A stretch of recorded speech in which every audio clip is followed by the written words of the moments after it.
Hello students, ఎలా ఉన్నారు? మన inter second year important essays discuss చేస్తున్నాం కదండి. ఆల్రెడీ మనం ఫస్ట్ ఎస్సే కంప్లీట్ చేసుకున్నాం. ఈ వీడియోలో సెకండ్ ఎస్సే ఏంటో చూద్దాం. సెకండ్ ఎస్సే ఏంటంటే ఓపెన్ పైప్ అండి. సో ఓపెన్ పైప్లో స్టేషనరీ వేవ్స్ ఏ విధంగా ఫామ్ అవుతాయి అనేది ఈ క్వశ్చన్లో మనం ఎక్స్ప్లెయిన్ చేసుకుందాం. సో ఫస్ట్ ఓపెన్ పైప్ అంటే ఏంటో చూద్దాం.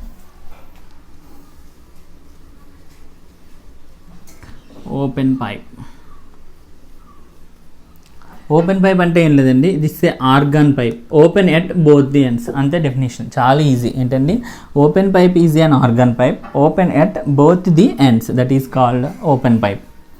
It's an organ pipe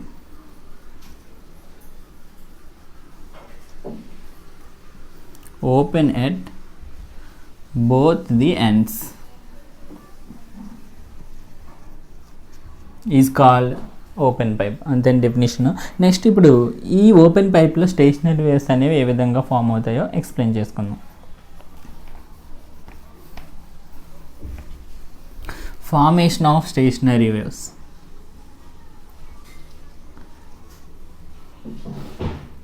formation of stationery waves in open pipe. అసలు ఫస్ట్ స్టేషనరీ వేవ్స్ అంటే ఏంటో మనం తెలుసుకోవాలి. ఆల్రెడీ ప్రీవియస్ క్లాస్లో మనం స్టేషనరీ వేవ్స్ గురించి చెప్పుకున్నాం. స్టేషనరీ వేవ్స్ అంటే ఏంటండి, టూ వేవ్స్ అనేవి సేమ్ యాంప్లిట్యూడ్ ఫ్రీక్వెన్సీ కలిగి అవి రెండు ఆపోజిట్ డైరెక్షన్లో ట్రావెల్ అవుతూ ఒకదానికొకటి సూపర్ ఇంపోజ్ అయితే రిజల్టెంట్ వేవ్ అనేది ఫామ్ అవుతుంది. ఆ రిజల్టెంట్ వేవ్నే మనం ఏమన్నామంటే స్టేషనరీ వేవ్ అన్నాం. ఇప్పుడు అలాంటి స్టేషనరీ వేవ్స్ ఓపెన్ పైప్లో ఏ విధంగా ఫామ్ అవుతాయో చూద్దాం. ఇప్పుడు నేను ఏం చేస్తున్నానంటే ఓపెన్ పైప్ని కన్సిడర్ చేసుకున్నాను. ఓకేనండి, ఫస్ట్ డయాగ్రామ్ డ్రా చేసుకుందాం. దాని నుంచి చిన్న మ్యాటర్ ఉంటుంది, ఇక్కడ రాస్తాం. సో డయాగ్రామ్ ఏంటంటే ఫస్ట్ ఓపెన్ పైప్ నేను కన్సిడర్ చేసుకున్నాను. ఓపెన్ పైప్ అంటే ఏంటండి, బోత్ ఎండ్స్ దగ్గర కూడా ఓపెన్ చేసి ఉంటుంది. నెక్స్ట్ ఇప్పుడు ఒక సౌండ్ వేవ్ అనేది ట్రావెల్ చేస్తుంది అని అనుకుందాం. సో ట్రావెల్ చేసి అది ఇన్సిడెంట్ అయ్యి రిఫ్లెక్ట్ అయ్యి మళ్ళీ ఇలా ట్రావెల్ చేస్తుంది.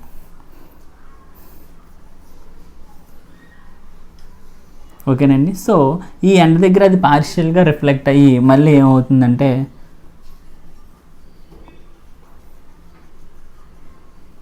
ఈ విధంగా బ్యాక్కి ట్రావెల్ చేస్తుంది. అంటే ఈ వేవ్ ఏమో ఇలా ట్రావెల్ చేసింది, ఈ వేవ్ ఏమో ఇలా ట్రావెల్ చేస్తుంది. ఇప్పుడు ఎగ్జంప్షన్ ఏంటంటే ఈ టూ వేవ్స్ కూడా, ఓకేనండి, ఈ టూ వేవ్స్ కూడా సేమ్ యాంప్లిట్యూడ్ అండ్ ఫ్రీక్వెన్సీ కలిగి ఉండి ఆపోజిట్ డైరెక్షన్లో ట్రావెల్ చేస్తూ ఒకదానికొకటి సూపర్ ఇంపోజ్ అయితే కనుక ఇక్కడ ఫామ్ అయిన రిజల్టెంట్ వేవ్ ఏమవుతుందంటే స్టేషనరీ వేవ్ అవుతుందండి. ఓకేనండి, సో అదే మ్యాటర్ మనం ఇక్కడ రాస్తాం. ఓకేనండి, ఏం రాస్తామంటే ఇఫ్ సౌండ్ waves travel లేదా enters into an open pipe, enters into the open pipe,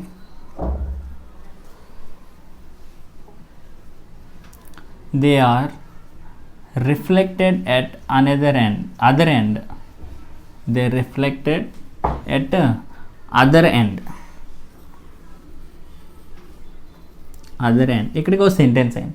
ఇప్పుడు ఆ రిఫ్లెక్ట్ అయిన లైట్ రే ఆ రిఫ్లెక్ట్ అయిన సౌండ్ వేవ్ అండ్ ఇన్సిడెంట్ అయిన సౌండ్ వేవ్ రెండు కూడా same amplitude and phase difference కలిగి ఉండి అవి రెండు ఆపోజిట్ డైరెక్షన్లో ట్రావెల్ చేస్తూ ఒకదానికొకటి సూపర్ ఇంపోజ్ అయితే ఆ ఫామ్ అయిన రిజల్టెంట్ వేవ్నే మనం ఏమంటామంటే stationery waves.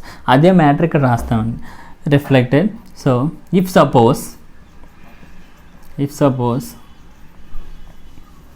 the reflected and incident waves are having same amplitude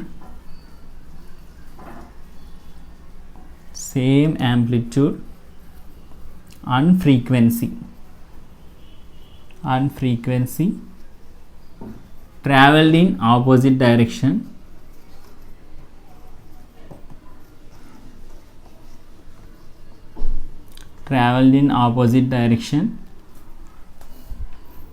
and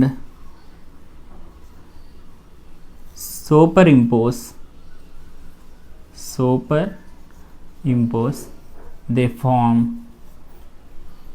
stationary wave. Stationary waves. అర్థమైంది కదండి. సేమ్ డయాగ్రామ్ని బట్టే మనం మ్యాటర్ అనేది వస్తుంది. సౌండ్ వేవ్ అనేది ఓపెన్ పైప్లోకి ఎంటర్ అయినప్పుడు అక్కడ అది అదర్ ఎండ్ దగ్గర రిఫ్లెక్ట్ అవుతుంది. రిఫ్లెక్ట్ అయినప్పుడు నేను ఏం ఎజంప్షన్ చేసుకుంటున్నానంటే ఆ రిఫ్లెక్టెడ్ అయిన ఇన్సిడెంట్ వేవ్, ఆ రిఫ్లెక్ట్ అయిన సౌండ్ వేవ్ అండ్ ఇన్సిడెంట్ అయిన సౌండ్ వేవ్ రెండు సేమ్ ఫ్రీక్వెన్సీ కలిగి అండ్ సేమ్ యాంప్లిట్యూడ్ కలిగి ఆపోజిట్ డైరెక్షన్లో ట్రావెల్ అవుతూ సూపర్ ఇంప్రోజ్ అవ్వడం వల్ల ఫామ్ అయిన వేవ్స్ని మనం ఏమంటున్నామండి ఇక్కడ స్టేషనరీ వేవ్స్ అంటాం. చూడండి ఇక్కడ స్టేషనరీ వేవ్ ఫామ్ అయినప్పుడు ఇది మీన్ పొజిషన్ అనుకుంటే ఈ మీన్ పొజిషన్ నుంచి ఇక్కడ వరకు ఉన్న డిస్టెన్స్ని ఏమంటామంటే యాంప్లిట్యూడ్ అంటాం. సో ఇక్కడ యాంప్లిట్యూడ్ ఎంత ఉందండి, మ్యాక్సిమం ఉంది. కాబట్టి ఈ పాయింట్ని మనం ఏమంటామంటే యాంటీనోడ్స్.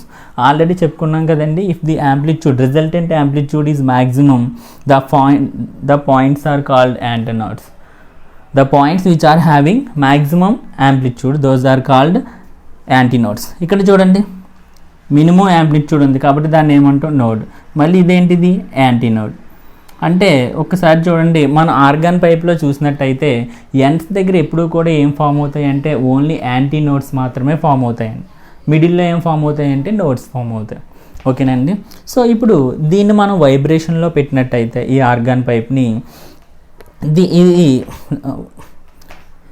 మనం దీన్ని వైబ్రేషన్లో పెట్టినట్టయితే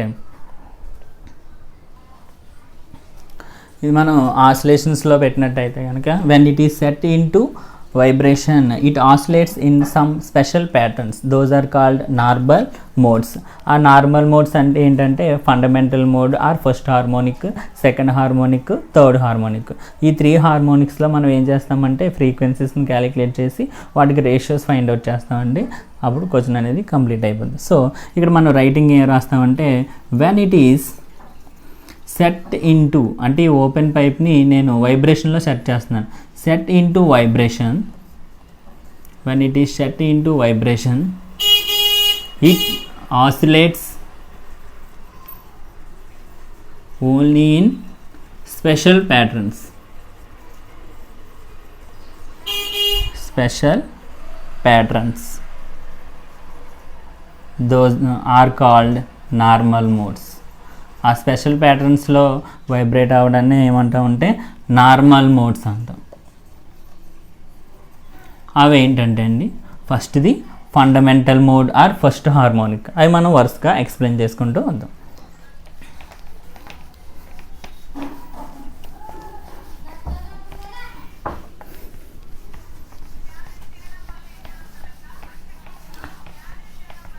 నార్మల్ మోడ్స్లో ఫస్ట్ వన్ ఏంటి అంటే fundamental mode.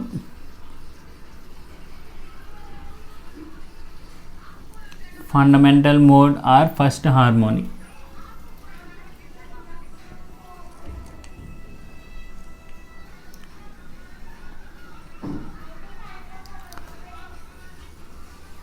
Fundamental mode or first harmonic. Fundamental mode అంటే ఏంటంటే ఇది లోయెస్ట్ పాసిబుల్ వైబ్రేషన్ స్టేట్ అండి. ఓకేనండి. సో దీన్ని ఏమనొచ్చు అంటే దీంట్లో ఏమవుద్దంటే 2 ఎండ్స్ దగ్గర 2 యాంటీనోడ్స్ ఫామ్ అవుతాయి అండ్ మిడిల్లో ఒక నోడ్ ఫామ్ అవుతుంది. ఇలా ఫామ్ అవుతే దాన్ని ఏమంటామంటే fundamental mode or first harmonic. అంటే దీనికి రైటింగ్ ఏం రాయొచ్చు అంటే ఈ డయాగ్రామ్ బట్టే రాయొచ్చు. చూడండి ఇక్కడ antinode antinode.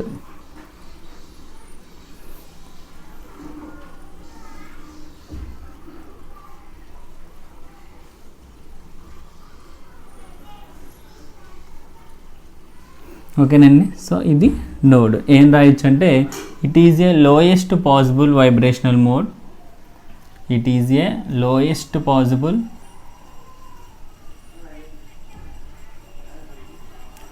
Vibrational mode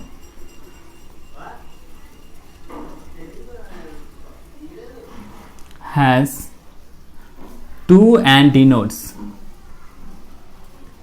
2 antinodes at each end and one node is formed. ఓకేనండి, అర్థమైంది కదా. ఫండమెంటల్ మోడ్ అంటే ఏం లే, మనం మెయిన్గా ఇక్కడ చెప్పాల్సింది 2 యాంటీ నోడ్స్ ఒక నోడ్ ఫామ్ అవుతుందని చెప్పాలి. దాన్నే మనం ఏమంటామంటే fundamental mode or first harmonic అని అంటాం. సో ఇప్పుడు దీని యొక్క స్ట్రింగ్ యొక్క లెంత్ ఎంత అనుకుంటున్నానంటే నేను పైప్ యొక్క లెంత్ ఎంత అనుకుంటున్నానంటే స్మాల్ ఎల్ అనుకుంటున్నాను. మనం ఆల్రెడీ స్టేషనరీ వేవ్స్లో చెప్పుకున్నాం ఫస్ట్ క్వశ్చన్లో. The distance between 2 successive anti nodes is equals to ఎంతకి ఈక్వల్ అండి, అది λ/2 అంతే కదా. సో ఇప్పుడు ఎల్ ఈక్వల్స్ టు ఏమవుతుందంటే λ/2. The vibrating length L is equals to λ/2. మనకు తెలుసు ఫార్ములా, మనం ఫైండ్ అవుట్ చేయాల్సింది ఏంటంటే ఫ్రీక్వెన్సీ కదా. So frequency F1 is equals to formula ఏంటంటే V/λ. దీని నుంచి ఏం రాయించండి, λ ఈజ్ ఈక్వల్స్ టు 2 ఈ పక్క వెళ్తే 2L, λ is equals to 2L. అంటే ఇక్కడ λ ప్లేస్లో ఏం రాయించండి 2L, అంటే V/2L. అర్థమైంది కదండి. నెక్స్ట్ వచ్చేసి second harmonic or first overtone. Second harmonic or first overtone.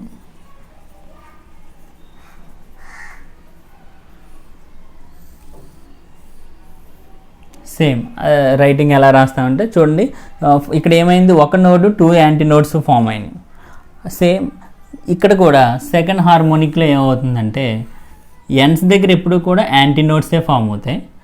ఇక్కడ యాంటీ నోడే, ఇక్కడ యాంటీ నోడ్. బట్ ఇక్కడ ఎన్ని నోడ్స్ ఫామ్ అయినాయండి, 1 నోడ్ ఫామ్ అయింది. అంటే ఫస్ట్ హార్మోనిక్ కాబట్టి ఒక నోడ్ ఫామ్ అయింది. ఇక్కడ సెకండ్ హార్మోనిక్ అన్నాం కాబట్టి దీన్ని బట్టి గుర్తుపెట్టుకోవచ్చు మనం 2 నోడ్స్ ఫామ్ అవుతాయి మిడిల్లో. అంటే ఇక్కడ ఒకటి, ఇక్కడ ఒకటి. దీన్ని బట్టి diagram రాచాలి.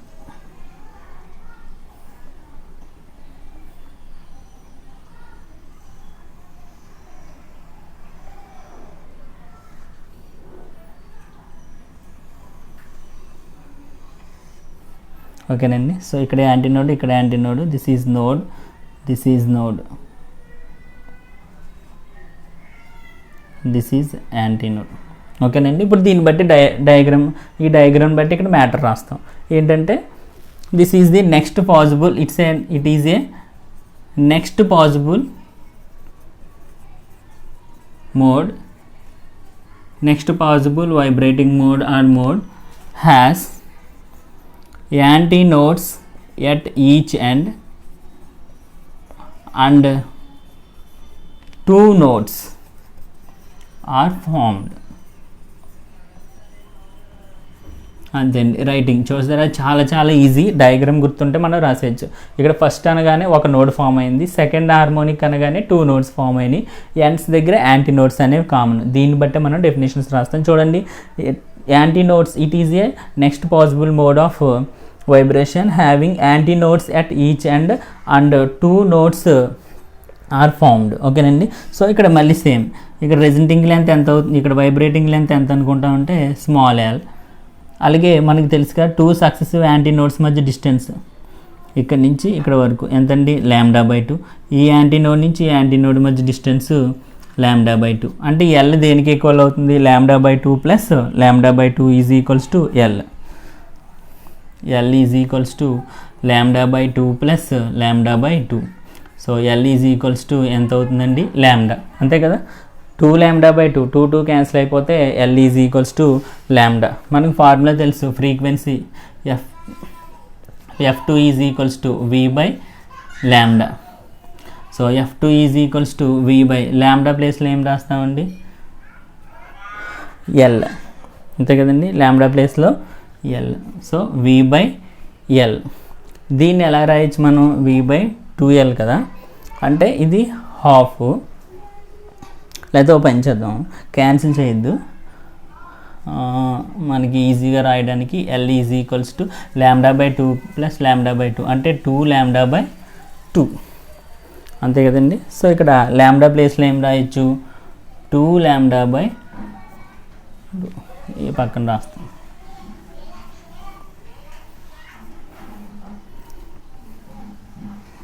Frequency F2 is equals to v by lambda, that is v by 2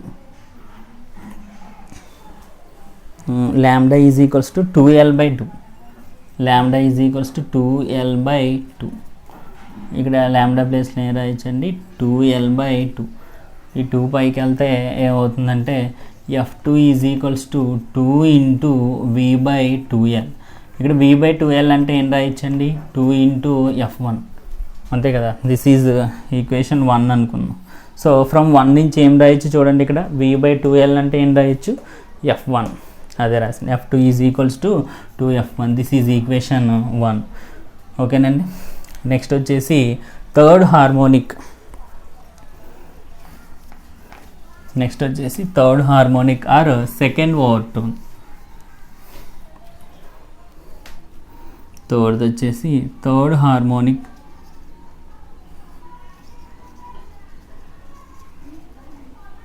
are second overtone. ఓకేనండి. సో ఫస్ట్ దాంట్లో ఒక నోడ్ ఫామ్ అయింది, సెకండ్ దాంట్లో 2 నోడ్స్ ఫామ్ అయింది. దీన్ని బట్టి చెప్పచ్చు మీరు. థర్డ్ దాంట్లో 3 నోడ్స్ ఫామ్ అవుతాయి.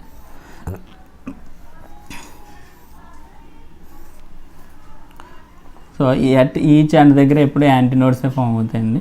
Anti node 3 nodes 1 2 3.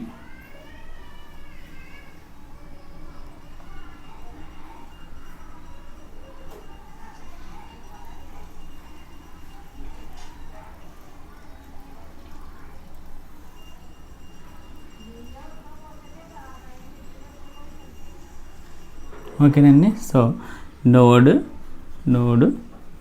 చూడండి, 3 నోడ్స్ 2 యాంటీ నోడ్స్ ఫామ్ అయినాయి. సో మ్యాటర్ ఏం రాస్తారు, it is a next possible mode, it is next possible mode has anti nodes at each end and 3 nodes are formed. 3 nodes are formed. ఓకేనండి, అది matter. Next length మళ్ళీ same. దీని యొక్క length ఎంత అండి, small L. Next successive 2 successive anti nodes మధ్య ఉన్న distance lambda by 2. ఈ యాంటీ నోడ్కి మధ్య డిస్టెన్స్ లాంబ్డా బై 2. అంటే L is equals to lambda by 2 plus lambda by 2 plus lambda by 2 అంటే 3 లాంబ్డా బై 2, అంతే కదండి. L is equals to lambda by 2 plus lambda by 2 plus lambda by 2. L is equals to 3 lambda by 2. దీని నుంచి lambda is equals to ఏమవుతుంది, 2 పక్కేస్తుంది, 2l by 3. అది ఏంటంటే ఇక్కడ divide చేస్తుంది, ఇటు సైడ్కి వస్తే మల్టిప్లై చేస్తుంది, ఇది మల్టిప్లై చేస్తుంది, ఇటు సైడ్కి వస్తే డివిజన్ చేస్తుంది, 2l బై 3. నెక్స్ట్ మనకి fundamental frequency f3 is equals to v by lambda, అంటే v బై ఎల్. లాంబ్డా ప్లేస్లో ఏం రాయొచ్చండి 2l బై 3. ఈ 3 పైకి వెళ్ళిపోతే v by 2l. v by 2l అంటే మళ్ళీ ఈక్వేషన్ 1 నుంచి f1, అంతే కదండి. ఈక్వేషన్ 1 నుంచి v బై 2l అంతా ఏం రాయొచ్చండి f1. ఓకేనా. So f3 is equals to ఎంత వచ్చింది f1. సో దీని నుంచి f3 is equals to f1. ఇప్పుడు మనం మ్యాటర్ ఏం రాయాలి అంటే the ratio of frequencies,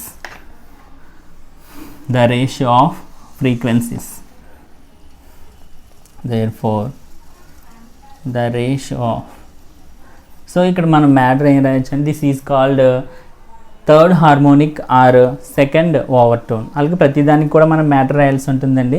so ఇక్కడ this is called fundamental frequency of A second harmonic or first overtone. This is a frequency of A third harmonic or second overtone అని మనం matter రాయాలి. Next వచ్చేసి the ratio of frequencies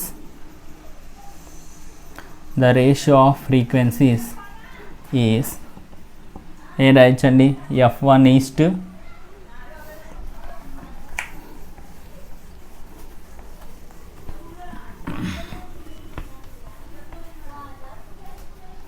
is f1 east, f2 east, f3 east and so on. అంతేకాదు f1 అంటే ఏం రాయొచ్చు f1, f2 అంటే 2f1, f3 అంటే సారీ ఇక్కడ F3 is equals to 3F1 కదండి. So 3F1 and so on. అన్నింట్లోని F1 క్యాన్సిల్ చేస్తే 1:2:3 అండ్ సో ఆన్. అంటే ఇక్కడ ఫ్రీక్వెన్సీస్ రేషియోలో వచ్చిందంటే 1:2:3 అండ్ సో ఆన్. ఓకేనండి. This is the stationery waves formed in a open pipe. Thank you for watching.